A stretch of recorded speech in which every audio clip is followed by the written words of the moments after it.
हमारे साथ बातचीत के लिए अंजुमन इंतजामिया मसाजिद के ज्वाइंट सेक्रेटरी मोहम्मद यासीन साहब जुड़े हैं। हम उनसे बात करेंगे। संभल घटना को लेकर लगातार चर्चा हो रही है। यासीन साहब, अब वहां पर राजनीतिक दल के जो नेता हैं वो पहुंचना चाह रहे हैं। राहुल गांधी वहां पर पहुंच रहे हैं। कैसे देखते हैं अगर वो वहां पर जाते हैं, क्या स्थिति? राहुल गांधी जी जा रहे हैं, इसका हम स्वागत करते हैं, क्योंकि इसकी वजह से हालात सुधरेंगे।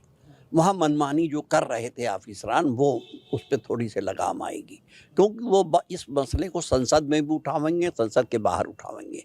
बस हमारी तमाम राजनीतिक दलों से ये गुजारिश है, अखिलेश जी से भी ये गुजारिश है कि वो स्वयं जाएं। हालांकि उन्होंने टीम भेजने की संस्तुति कर दी है, लेकिन वो स्वयं जाएं, वहाँ लोगों के जख्मों पे मरहम रखें। दोनों संप्रदायों के लोगों के बीच में, हालांकि सांप्रदायिक झगड़ा ये नहीं था, ये झगड़ा सिर्फ सर्वे को लेकर के हुआ था। सांप्रदायिक तनाव बिल्कुल नहीं है वहाँ पे।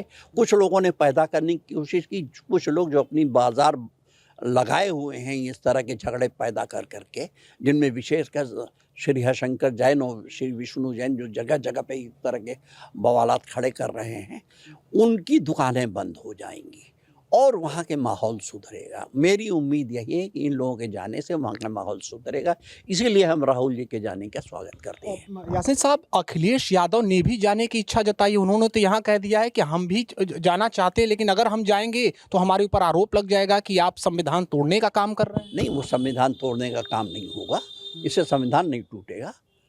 संविधान तो जो लोग तोड़ रहे हैं वो उनको गिरफ्त में लिया जाए।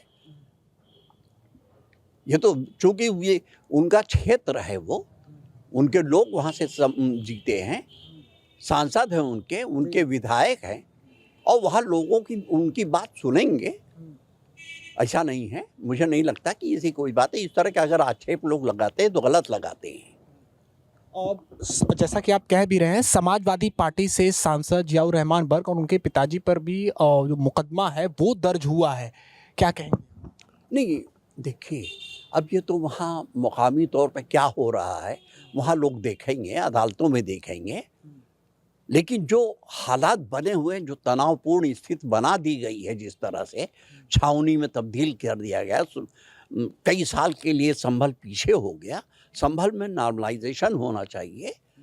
और ठीक है, जो मुकदमे हुए हैं उसको वो लोग देखेंगे, अदालतों में देखेंगे कहाँ तक सही है, कहाँ तक नहीं है। जहाँ तक मुझे जानकारी है, जिस दिन वहाँ की घटना है वो दिन बर्क साहब तो शायद बेंगलोर में थे। और जैसा कि आपने भी अपील की है कि न सिर्फ संभल के लोग बल्कि पूरे उत्तर प्रदेश में शांति व्यवस्था कायम रहे। एक बात यह है कि क्या लगता है, ये जो वर्ष चल रहा है 2024-25, जैसा कि प्रधानमंत्री जी ने भी कहा है कि पूरे देश के विकास के लिए बेहद महत्वपूर्ण है। कौन लोग हैं ऐसी साजिश के पीछे? क्या लगता है कौन लोग हमारे उत्तर प्रदेश की जो अमन शांति है उसको खराब करना चाहते हैं? देखिए, आप देख लीजिए, हम तो पहले भी कहते हैं, अभी कह रहे हैं, जो टोला ये जगह जगह पे मस्जिदों पे बवाल कर रहा है, ये मेन है। ये पता लगाया जाना चाहिए आखिर इस साजिश के पीछे इन लोगों की मंशा क्या है। मुल्क को पीछे ढकेलना या मुल्क को आगे ले जाना? मैं तो देख रहा हूँ ये लोग मुल्क को पीछे ले जा रहे हैं। जगह जगह फसादात होंगे इसके नतीजे में। बनारस ठीक है, बनारस खैरियत से है, बनारस में शांति है, इस वक्त बना हुआ स्थिति बनी हुई है। यहाँ के अधिकारी भी सूझबूझ रखते हैं, जिसकी वजह से यहाँ के हालात काबू में हैं। ज़रूरी तो नहीं हर जगह के अधिकारी इस तरह के सूझबूझ रखते हों, ज़रूरी तो नहीं है। भाई, हमारे बगल में पड़ोस में जनाजे पे जाने में जब डीएम साहब वहाँ की रोक रही थी लोगों को, गाजीपुर में, अब जो भी पड़ोस में, तो इस तरह के अधिकारी जगह जगह हो सकता है वहाँ भी हो, संभल में भी। अगर संभल में इस तरह के सूझबूझ रखने वाले होते तो शायद ये इतने हालात ना होते। 5-6 आदमी की मौत हो गई, कितने ज़ख्मी हैं, चाहे सिपाही हो या आम में से हो, ज़ख्मी तो हुए। कितनों पे मुकदमा होगा, कितनी परेशानियां होंगी। बिल्कुल। और एक अंतिम सवाल, अब ऐसा ना हो जो जिससे संभल जैसी घटना दोबारा हमारे उत्तर प्रदेश में हो, क्या अपील करना चाहिए? सिर्फ उत्तर प्रदेश में नहीं, प्लेसेस ऑफ वर्शिप एक्ट पे कड़ाई से पालन कराया जाए सुप्रीम कोर्ट के जरिए। यही एक उपाय है जिससे मस्जिद मंदिर का ये झगड़ा शुरू कर दिया गया है वो बंद हो जाएगा। जब ये बंद हो जाएगा तो इस हम नहीं लगता किसी बात पे होगा। ठीक है, लॉ एंड ऑर्डर फिर बनता रहेगा, हमारी प्रशासन देखती रहेगी। और हमारी ये अपील है सबसे कि शांति बनाए रखें।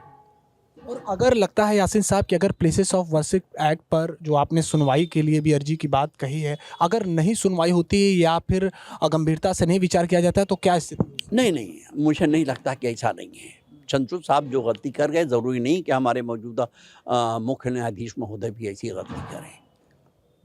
उन्होंने तो बहुत बड़ी गलती की थी। ज्ञान माफ़ी के मसले पे अगर शुरू ही में इन्होंने हमारी दरखास्तें, हमारी जो दलीलें थी, इसको मान ली होती तो शायद ये हालात न बनते। बहुत शुक्रिया बातचीत के लिए। तो निश्चित ही तमाम लोगों की अपील है कि संभल हो या उत्तर प्रदेश सहित अलग अलग देश के जो संवेदनशील जगह हैं वहां पर शांति व्यवस्था बनाए रखें।